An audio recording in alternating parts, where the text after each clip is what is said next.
discontent made glorious summer by this son of York, and all the clouds that lowered upon our house in the deep bosom of the ocean buried.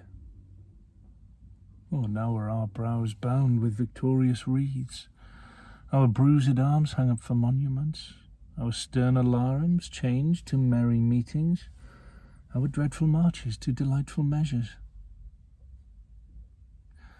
Grim-visaged war has smoothed his wrinkled front, and now, instead of mounting barbed steeds to fright the souls of fearful adversaries, he capers nimbly in a lady's chamber, to the lascivious pleasing of a lute. But I, that am not made for sportive tricks, nor made to court an amorous looking-glass, I that am rudely stamped, and want love's majesty to strut before a wanton ambling nymph, I that am curtailed of this fair proportion, cheated of feature by dissembling nature, deformed, unfinished, sent before my time into this breathing world, scarce half made up, and that so lamely and unfashionable that dogs bark at me as I halt by them.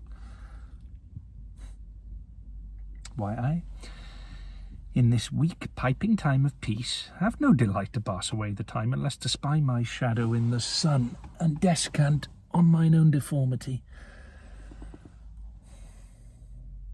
And since I cannot prove a lover to entertain these fair well-spoken days, I'm determined to prove a villain, and hate the idle pleasures of these days.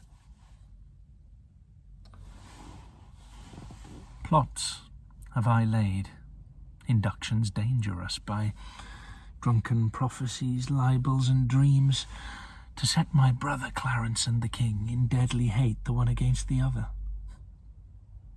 And should King Edward be as true and just as I am subtle, false, and treacherous, this day shall Clarence closely be mewed up about a prophecy which says that G of Edward's heirs the murderer shall be.